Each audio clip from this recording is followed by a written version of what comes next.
आवाम की मसाइल को आला हुकाम तक पहुँचाने के लिए सहारा कश्मीर हर न्यूज़ के साथ। नाज़रीन अस्सलाम वालेकुम, मैं आपका मेज़बान डार मोहम्मद रफ़ी सहारा कश्मीर आपका खैर मकदम। नाज़रीन इस वक्त हमारे दो मेहमान हैं, अताउल्लाह साहब जो कंगन के यूनाइटेड मूवमेंट के स्पोक्स पर्सन हैं, और हमारे साथ ब्लॉक प्रेसिडेंट हैं मंजूर अहमद साहब। आज नाज़रीन जो हाल ही में अताउल्लाह साहब ने एक बयान दिया है कल कि कल इसने बयान दिया है कि जो कंगन की सीट थी वो नॉन एसटी हो गई।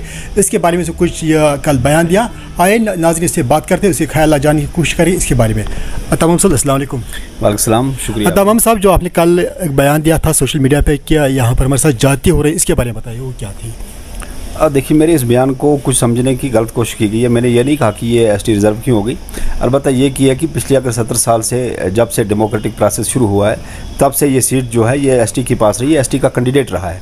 तो उसके बावजूद एसटी की पॉपुलेशन को फ़ायदा क्या मिला है। और मैंने ये कहा था कि पूरे जम्मू कश्मीर ख़ित्ते में अगर देखें तो कश्मीर के लोग जो गुजर पॉपुलेशन है कश्मीर की, ये सबसे ज़्यादा पसमानदा है। और कश्मीर में अगर आपको कहीं सब उससे भी ज़्यादा पिछड़ी हुई, गरीब और दबे हुए एसटी के लोग मिलेंगे वो आपको कंगन में मिलेंगे, क्योंकि कंगन में कहीं भी एसटी के कैंडिडेट होने के बावजूद भी कहीं पे कंगन में गुजरों का कोई कारोबार सेटअप नहीं है, कहीं पे बिज़नेस का स्पेस नहीं है। कंगन में 3, 4, 5 जगह ऐसी थी जहाँ पे ट्रैवल सप्लान के पैसे से आप शॉपिंग कम्प्लेक्स बना सकते थे, जिसमें हज़ारों की तादाद में, सैकड़ों की तादाद में नौजवान अपना कारोबार करते, उन दुकानों में अपने दुकानें डालते। ये गवर्नमेंट का एक प्रोसेस था जो कि एसटी की पॉपुलेशन के लिए था। लेकिन कंगन में अगर 70 साल से ये सीट एक एसटी कैंडिडेट के पास रही है और पावरफुल मिनिस्टर के पास रही है, तो एसटी के लोगों के लिए क्या किया। अब रिजर्व करना, ये दूसरी कौम के जो लोग हैं नॉन एसटी लोग, उनके दिल को एक ठेस पहुँचाना है और कोई फ़ायदा नहीं है। एसटी को इससे कोई फ़ायदा न मिला था और ना अभी मिलेगा। अभी भी मुझे लगता है कि एसटी को इससे नुकसान होगा। अब सुनिए, एक आदमी अभी पिछले 70 साल से एमएलए है, अब फिर दोबारा वही आदमी एमएलए बनेगा। मुझे बताइए उसके एमएलए से पहले क्या मिला एसटी को और अब क्या मिलने जा रहा है। क्या वो एसटी को रिजर्व करके अब गवर्नमेंट ये दिखाना चाहती है कि नॉन एसटी को दबाया जाए, या एसटी अगर एसटी को फ़ायदा होना चाहिए तो फिर मिला क्या एसटी को फ़ायदा। ऑलरेडी तो एक कैबिनेट मंत्री रहा है, पावरफुल मिनिस्टर रहा है, उसने क्या अपने लोगों को फ़ायदा दिया है। और मैं रसूख के साथ कहता हूं कि कंगन के लोग जो गुजर लोग हैं ये दबाए हुए हैं, इनके पास कोई इनको कोई मौका नहीं दिया आगे जाने का। सिर्फ ट्रैवल सप्लान का जो पैसा था, जो बिज़नेस सेटअप पे खर्च करना था, जिससे लोगों को एक दिशा मिलती है, एक राह मिलती है नौजवानों को कि आपको बिज़नेस करना है, आपको कारोबार करना है, उसे रोक के अच्छे रास्ते से सिर्फ गाय के नाम पे एसटी का पैसा खर्च किया, भेड़ के नाम पे एसटी का पैसा खर्च किया, ट्रांसपोर्ट के नाम पे एसटी का पैसा खर्च किया। और वो गाय भेड़ आज कहाँ हैं? क्या उसे इस कौम की बहबूदी हो गई? उससे कंगन के गुजर जो हैं वो आबाद हो गए? ये सवाल है, और ये सवाल आज कौम पूछना चाहती है उन लीडरों से जिन्होंने 70 साल। अताम साहब, आप ही ने यो मियां अल्ताफ को वहाँ पर हर हमेशा जिताया, तकरीबन 70 साल से वो यही हुकूमत कर रहा है। आज आप ही इसके बारे में खिलाफ जा रहे हो। तब का काबा कहाँ थे जब पहले वो यहाँ पर जीत रहे थे, हर साल उसको वोट दे रहे थे, तब आप कहते हमारा माई बाप वही है। आज आप क्यों कहते ये कुछ नहीं है? आपकी ये बात सही है। हमारे पीर मुर्शिद बाबा मियाँ निज़ामुद्दीन लारवी रहमान ने अपनी कौम के लिए जो एक नक्शा खींचा था, और उस नक्शे पे चल के, उस राह पे चल के हज़रत जनाब क़िबला मियाँ बशीर अली रहमान ने उसको एक अमली जामा पहनाया था। हमने सोचा कि उसी तरीके पे उनके बाद भी ये सिस्टम चलेगा, लेकिन उनके बाद ये सिस्टम नहीं चला गया। उनके बाद बड़े लोगों को अपने साथ बिठाया गया और जो गरीब थे उनको फेंका गया, और जो बाबा साहब का मिशन था उस मिशन को अधूरे रास्ते पर छोड़ा गया। ये सारी कौम जानती है, मैं एक नहीं जानता, ये सारी कौम जानती है कि अगर एक पावरफुल मिनिस्टर था उसने अपनी कौम के लिए क्या किया कंगन के लिए। मैं जम्मू कश्मीर की बात नहीं करूंगा, एक पीरी मुरीदी का बड़ा सिलसिला है, लेकिन पर्टिकुलर कंगन के गुजरों के लिए क्या किया। आप नारानाग के गुजरों की हालत देख लीजिए, आप लामन और बाबा नगरी के गुजरों की हालत देख लीजिए, आप कशनबल के गुजरों की हालत देख लीजिए कि कश्मीर कंगन में एक ट्राइबल विलेज नहीं बना, ट्राइबल मॉडल विलेज नहीं अब तक बना 70 साल में। तो अब एसटी रिजर्व होने से क्या होगा? सर, आपने जब कहा कि हमारे मियां अल्ताफ साहब ने हमारे लिए कुछ नहीं किया, क्या लोग आप फिर से उस पर एतबार करेंगे? अब मुझे नहीं लगता कि नौजवानों में वो चीज़ है। नौजवान समझ चुके हैं, जिस नौजवान को सुबह घर से निकलकर पूरे दिन मजदूरी दिहाड़ी लगा के शाम को अपने बच्चों का पेट पालना है, वो अब इस चीज़ को नहीं समझेगा कि मुझे फिर उसी चीज़ को देखना है। क्योंकि अब अब देखिए पीरी मुरीदी का जो सिस्टम है, मैं सबसे ज़्यादा खादिम हूँ दरबार शरीफ का, मैं उसके लिहाज से बात नहीं करूँगा, लेकिन सियासी लिहाज से नौजवान अब इस चीज़ को समझ चुके हैं कि हमारा सियासी फ्यूचर क्या होना चाहिए और सियासी तौर पे हमें क्या करना चाहिए। सियासी तौर पे अब जो भी बंदा कौम के लिए काम करेगा, नौजवान उसी के साथ हैं। जो सियासी तौर पे लोगों को फ़ायदा देगा, लोग उसी के साथ हैं। अब दरबार शरीफ को इसके बीच में लाया जाता है, तो मैं सबसे ज़्यादा दरबार शरीफ का एतिकादी हूँ, मुतकदी हूँ, लेकिन मैं इस चीज़ को नहीं मानता हूँ कि अब भी उन लोगों के साथ नाइंसाफ़ी की जाए जिन लोगों को 70 साल से लोगों ने देख लिया है कि उनको कितनी इज़्ज़त मिली, कितना विकार मिला। तो अब वो नौजवान जो है वो खुद फैसला करेंगे कि अब आने वाले फ्यूचर में क्या होना चाहिए। इसको अताउल साहब हमारे साथ मंदिर साहब, उनसे बात करते हैं, उनके ख्याल जानने की कोशिश करें। मंदिर साहब खैर मकदम है आपके इस प्रोग्राम में। मंदिर साहब, आपने तकरीबन 70 सालों से आपने हमेशा वोट डाले हैं, हमारे आपके माँ बाप ने आपने भी वोट डाला मियां अल्ताफ के। बिल्कुल सही। आज आपने वो क्यों पार्टी क्यों चेंज की और आज जेके यूनाइटेड मूवमेंट की पार्टी में आ गए? देखिए सर, सबसे बड़ी बात यह है कि जो एतबार था मियां अल्ताफ के ख़ानदान के साथ, उसके ऑनेस्ट के बारे में, वो सब ख़त्म हो गया। उसका नतीजा ये है कि उसकी जो इन्होंने रिजर्व सीट की 65% जो लोग हैं वो नॉन एसटी के लोग हैं और 35% जो लोग हैं वो गुजर कम्युनिटी के लोग हैं, एसटी के लोग हैं। हमने बहुत एतबार करके हर वक्त इसको वोट दे दिया था ताकि ये जो सीट है इसी के ऑनेस्ट आदमी है, सारा कुछ है, लेकिन उसका अभी नतीजा सब कुछ गलत निकला क्योंकि उन्हें ये सीट रिजर्व नहीं करनी थी। हम इसको वोट दे रहे थे, नॉन एसटी इसको वोट दे रहे थे। अब वो नॉन एसटी वाले जो है 65 पर वो लोग कहाँ जाए?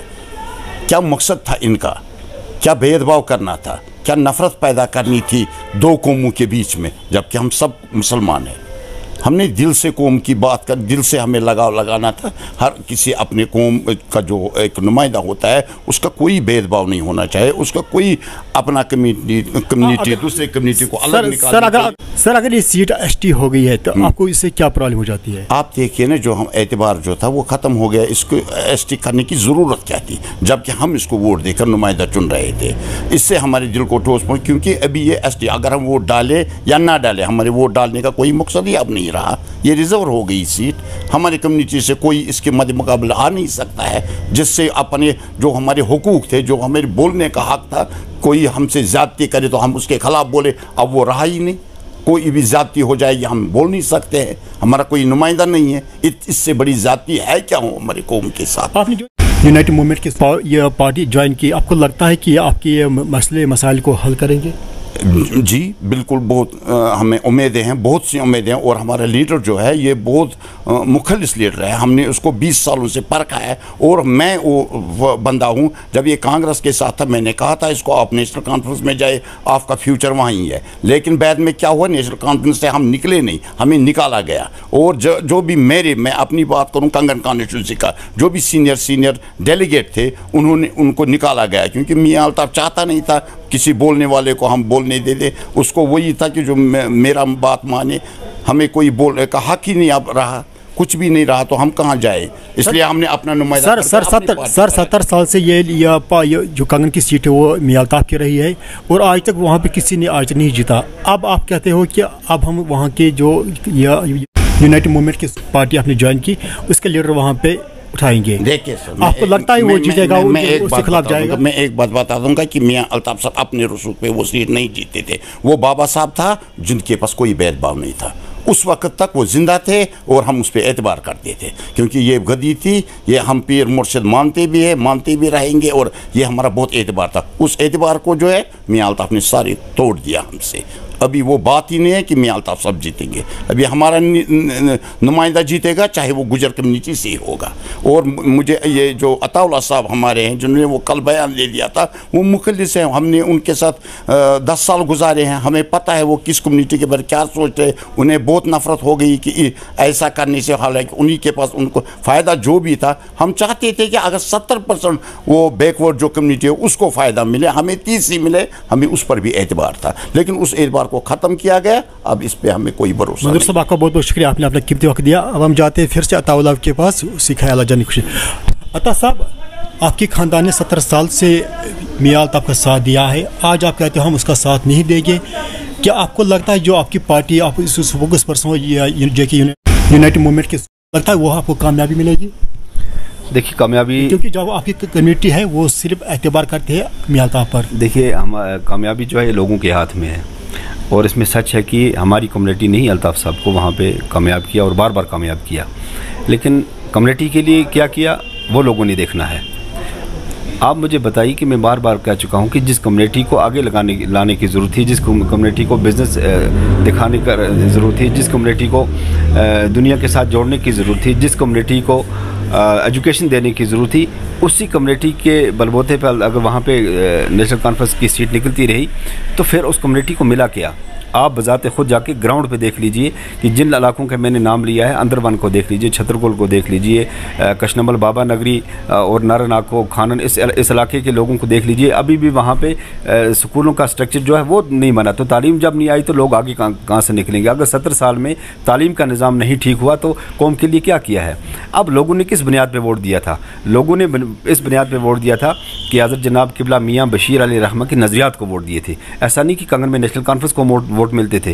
कंगन में बाबा साहब के नज़रियात को, उनके खलूस को और उनका जो अवामी उनकी हमजद क़यादत थी उसको वोट मिलते थे। अब उसके बाद क्या हुआ, उस क़यादत के साथ, उस मिशन के साथ क्या खिलवाड़ किया गया, और बाबा साहब के जो लोग थे उनको घरों से निकाला गया, और बाबा साहब के मिशन के साथ, नज़रियात के साथ जो लोग थे उनके नज़रियात को सुना नहीं गया, उनकी बात को सुना नहीं गया, उनकी कदर नहीं की गई। तो आने वाले वक्त में उन लोगों के नज़रियात क्या होंगे, किसके साथ जुड़ेंगे, तो ये चीज़ जो है ग्राउंड लेवल पे होगी। और ख़ासकर नौजवान जो है, नौजवान अपनी सख्ती, अपनी मुसीबत को खुद समझता है। अब वो उस चीज़ पे एतबार नहीं करेगा कि हम अंधेरे में किसी का साथ देंगे और वो कल हाई फाई दुनिया के साथ जुड़े रहेंगे, और जो जोड़ने वाले लोग हैं वो फिर कुचले जाएंगे, दबाए जाएंगे। उनके रोज़गार का मसला है। अभी देखिए कंगन में 2 पावर प्रोजेक्ट्स हैं, एक कंगन का और एक सुमल का, जो कि पूरे मुल्क को बिजली फराहम कर सकते हैं। क्या कंगन के लोगों को फ्री बिजली नहीं मिल सकती थी? क्या कंगन के लोगों का ये हक़ नहीं था? उन्होंने अपनी ज़मीनें दी, अपने कारोबार को कुर्बान किया, उसके बावजूद कंगन के लोगों का ये हक़ नहीं था कि उनको बिजली फ्री दी जाए। गांदरबल में दूसरा प्रोजेक्ट है, क्या गांदरबल के लोगों का, और गांदरबल में कौन मिनिस्टर रहा है और कौन पावरफुल मिनिस्टर रहा, ये सब लोग जानते हैं। अब दोबारा भी लोग अगर इस चीज़ पे भरोसा करें तो मेरे ख्याल में लोगों की हमाकत होगी और लोगों की ये नासमझी होगी अगर फिर भी इसी क़यादत के साथ चलें जिन्होंने पिछले 70 साल से ज़्यादतियाँ की है। अब लोगों के रोज़गार, नौजवानों के रोज़गार का मसला है। अल्ताफ़ साहब, ये आपकी बात मौजूद रहे। आप 2 साल पहले ये गीत गा रहे थे नेशनल कॉन्फ्रेंस की, नेशनल कॉन्फ्रेंस ये है, वो है, हमारे माँ बाप है।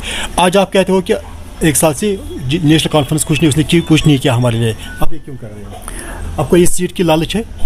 देखिए सीट का मसला अलग है, वो तो लोगों का फैसला है कि लोग क्या करेंगे, लेकिन मैं कहता हूं कि पिछले 70 साल में अवाम के साथ क्या किया है।